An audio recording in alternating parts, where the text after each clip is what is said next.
और आज हमारी तैयारी हो गई है सुमन भाई के गांव जाने की। इस आगरा खाल मार्केट में पहाड़ी चीज़ें बहुत ज़्यादा मिलती हैं। ऐसा लग रहा है मिट्टी के साथ चूना बहुत ज़्यादा मात्रा में मिक्स हो रखा है। और हम सोच रहे कल सुबह हल्दी फंक्शन है और कल ही बारात निकलेगी, तो कभी कभी ऐसा भी होता है, कार्ड को अंदर से भी देखना चाहिए, बिल्कुल है ना। अलग अलग टाइप के अचार इन्होंने खुद बनाई रहती है। टिहरी झील में देखिए फ्लोटिंग गेस्ट हाउस भी दिखाई दे रहे हैं।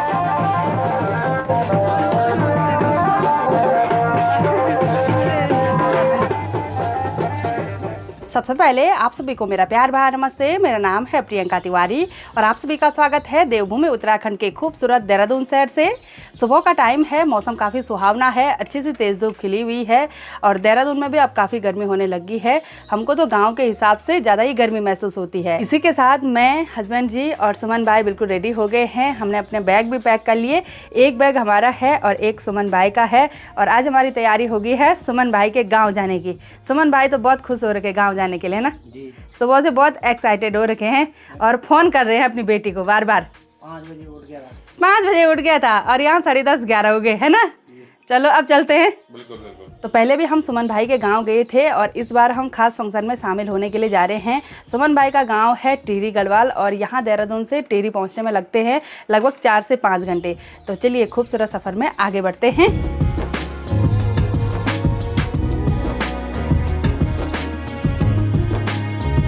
टिहरी गढ़वाल जाने के लिए देहरादून से 2 रास्ते हैं, एक मसूरी चंबा होते हुए और दूसरा नरेंद्र नगर चंबा होते हुए। तो हम जा रहे हैं नरेंद्र नगर चंबा होते हुए क्योंकि इधर से मस्त हाईवे हैं। वैसे मसूरी से भी अच्छे रास्ते हैं लेकिन आजकल उधर मसूरी साइड काफ़ी ट्रैफिक देखने को मिलता है। देहरादून ऋषिकेश के बीच का जंगल स्टार्ट होते ही हम यहाँ से लेफ़्ट साइड की ओर आगे बढ़ रहे हैं क्योंकि यहाँ से नरेंद्र नगर बिल्कुल नज़दीक पड़ता है और ये नया हाईवे बनके ही तैयार हुआ है।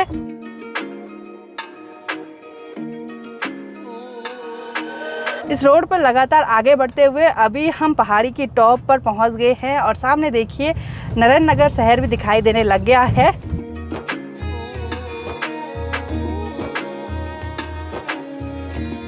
आगे बढ़ते हुए हम खूबसूरत मार्केट आगरा खाल में पहुंच गए हैं और इस आगरा खाल मार्केट में पहाड़ी चीज़ें बहुत ज़्यादा मिलती हैं, जैसे पहाड़ी मिठाई, अरसा रोटना मिलता है और साथ में पहाड़ी स्पेशल दाल, जूस वगैरह भी मिलता है। आजकल पहाड़ों में हरियाली के साथ इन बड़े बड़े पेड़ों पर पर्पल कलर के फूल खिले हुए हैं जो कि दिखने में ना बहुत सुंदर लगते हैं, दूर से ही चमकते हैं।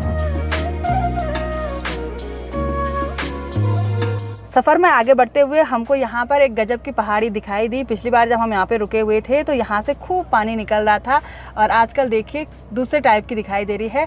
ऐसा लग रहा है मिट्टी के साथ चूना बहुत ज़्यादा मात्रा में मिक्स हो रखा है और यहाँ का नाम खाड़ी है। तो यहाँ नीचे नदी के किनारे हमको बहुत ज़्यादा मात्रा में गाय भैंस दिखाई दे रही हैं और अभी वो नदी के किनारे पानी पीने के लिए आ रखी हैं और मस्त नदी के किनारे पर ही आराम कर रही हैं। ऊंची पहाड़ी की टॉप पर चंबा मार्केट दिखाई देने लग गया है और यहाँ नीचे एक सुंदर सा गाँव। इस गांव के गेहूं के खेत बहुत ही गजब के दिखाई दे रहे हैं। साथ ही इस गांव में पत्ता गोभी की खूब खेती करी हुई है। चलते चलते हमको 2 और पेड़ दिखाई दिए जिन पे खूबसूरत फूल खिले हुए हैं। सामने वाला पेड़ कुरियाल का है और उस पे देखिए वाइट कलर के फूल खिले हुए हैं। कुछ टाइम पहले वो हल्के हल्के पिंक कलर के रहे होंगे, अब पूरी तरह से वाइट हो गए हैं। और साथ ही इस वाले पेड़ पर देखिए बिल्कुल रेड कलर के फूल खिले हुए हैं। आजकल ये फूल दूर से ही बड़े गजब के दिखाई देते हैं।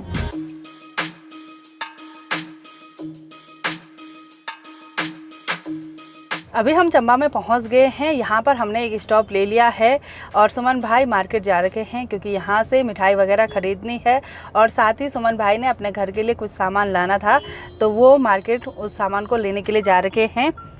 चंबा मार्केट में हम लगभग आधा घंटे तक रुके रहे। सुमन भाई ने सारी शॉपिंग कर ली है और अब बढ़ते हैं सफ़र में आगे। और यहाँ चंबा से सुमन भाई के गांव पहुँचने तक लगभग हमको 1-1.5 घंटे का टाइम लग जाएगा, है ना सुमन भाई? जी मैम। उतना ही टाइम लगेगा ना? जी। और अभी तक हमने लंच भी नहीं किया है तो कहीं किसी ढाबे में रुककर लंच भी कर लेंगे। और आप सभी लोगों को बता दूं कि मैं सुमन भाई के गांव शादी में शामिल होने के लिए जा रही हूं। सोनप्रयाग हमारे होटल में जिन टिहरी वाले भाई साहब ने कैंटीन किराए पे ली रहती है उनके बड़े बेटे की शादी है और अभी उनका फ़ोन आया कि जल्दी जल्दी आओ।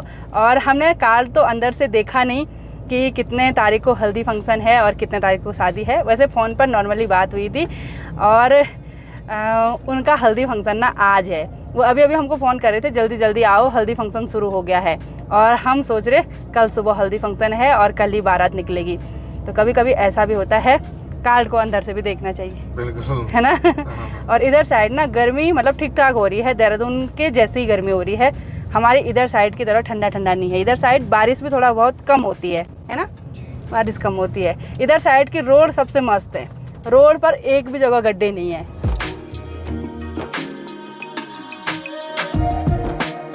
तो आगे बढ़ते हुए फिर से हमने लेफ़्ट साइड की ओर मुड़ना है और यहाँ से डोबरा चांटी पुल बिल्कुल नज़दीक पड़ता है।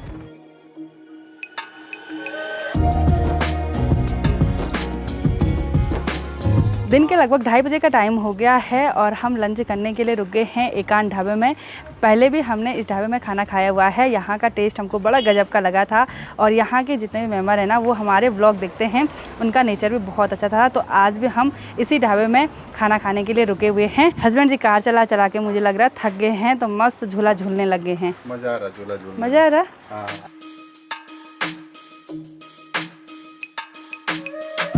इनके होटल के खाने के साथ साथ इनके होटल की अचार बहुत ही ज़्यादा फेमस है। अलग अलग टाइप के अचार इन्होंने खुद बनाई रहती है। हम सारे अचार टेस्ट करने वाले हैं। इसका टेस्ट बड़ा गजब का होता है, साथ में चटनी भी बनाई रहती है। तो चलिए जी, हमने दीदी जी के ढाबे पर टेस्टी लंच कर लिया है। धन्यवाद आपका। और एक बार फिर से मिलके बहुत ही अच्छा लगा। बहुत, मैंने सोचा नहीं था इतनी जल्दी मुलाकात होगी। अच्छा? और आज मैंने देखा, मैं तो क्या बोले वाह। और अचार ना एकदम गजब का होता है भाई, इसलिए हम यहीं पर आने के लिए जल्दी जल्दी गाड़ी चला रहे थे, हम कहीं नहीं रुके। धन्यवाद आपका हमको खाना खिलाने के लिए, थैंक यू। सफ़र में थोड़ा सा आगे बढ़ते हुए हमको यहाँ से टिहरी झील के साथ साथ टिहरी झील में देखिए फ्लोटिंग गेस्ट हाउस भी दिखाई दे रहे हैं। काफ़ी ज़्यादा मात्रा में यहाँ पर फ्लोटिंग गेस्ट हाउस बने हुए हैं। काफ़ी सारे टूरिस्ट यहाँ पर स्टे करने के लिए आते हैं। और आजकल देखिए इस झील का पानी ना काफ़ी कम हो रखा है। सांचा तो ऊपर ऊपर तक दिखाई दे रहा है, लेकिन आजकल पानी की मात्रा कम हो रखी है। शायद बरसात के टाइम पर फिर से ऊपर तक पानी भर जाए। और बीच में देखिए एक बड़ा सा पहाड़ भी दिखाई दे रहा है। कभी वो पहाड़ काफ़ी बड़ा रहा होगा, अभी झील के हिसाब से छोटा ही दिखाई दे रहा है।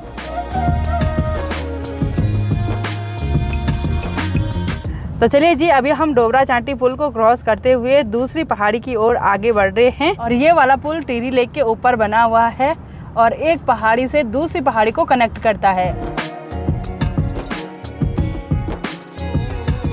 तो चलिए जी, अब हम सुमन भाई के गांव गोदड़ी क्यारकी की रोड पर आगे बढ़ रहे हैं। काफ़ी सकरी रोड है, लेकिन रोड पर पेंटिंग काफ़ी अच्छी हो रखी है। इधर साइड ज़्यादातर चीड़ के पेड़ और साथ में कुछ इस तरह के बड़े बड़े कैक्टस दिखाई देते हैं।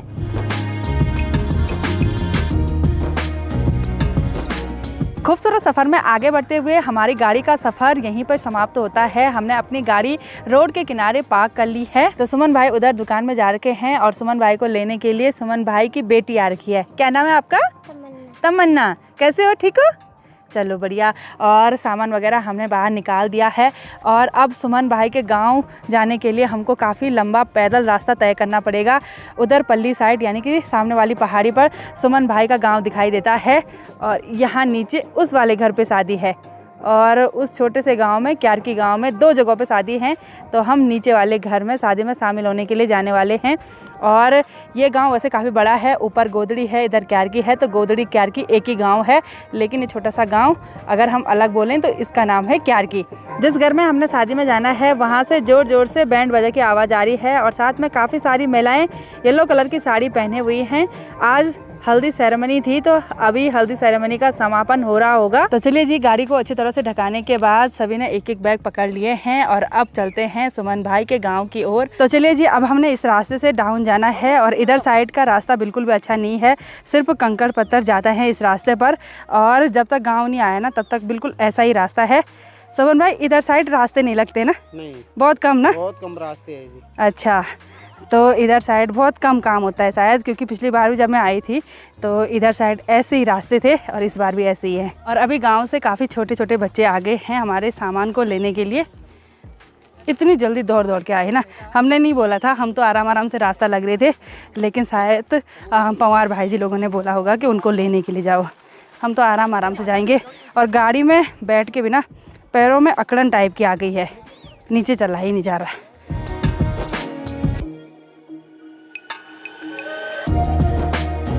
सामने शादी वाले घर में भजन कीर्तन भी शुरू होने लगे हैं और इस गांव के इन सुंदर सुंदर खेतों में गेहूं की खेती करी हुई थी और सारी जगह से देखिए गेहूं काट दिए गए हैं। यहाँ के रास्ते भले ऊबड़ खाबड़ हो, लेकिन यहाँ की जो पानी की कूल होती है ना, वो काफ़ी अच्छी बनी रहती है, क्योंकि यहाँ पे खेती काफ़ी अच्छी होती है और लोग बारिश पर निर्भर नहीं रहते हैं, क्योंकि टाइम टाइम पे बारिश नहीं होती है, इसलिए खेतों की सिंचाई कूल के पानी से करते हैं।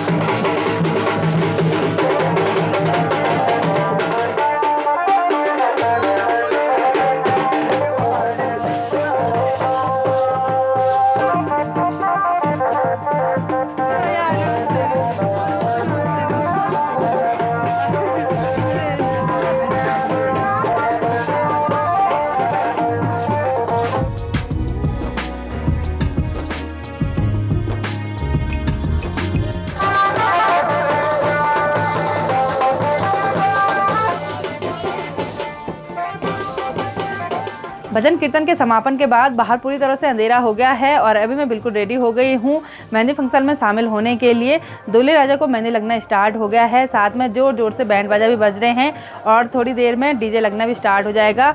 और यहाँ के लोगों का कहना है कि यहाँ पे कोई भी नियम नहीं है कि मतलब फिक्स टाइम पे डीजे बंद होगा, रात भर डीजे चलता रहता है बोला। और हमने डिनर भी कर लिया है, तो अब फ़ोटोशूट करने के लिए चलते हैं और आज मस्त डांस करेंगे। यहाँ का माहौल अलग सा है, क्योंकि बैंड बाजा भी की धुन भी अलग सी है। तो अब चलते हैं मेहंदी फंक्शन में शामिल होने के लिए।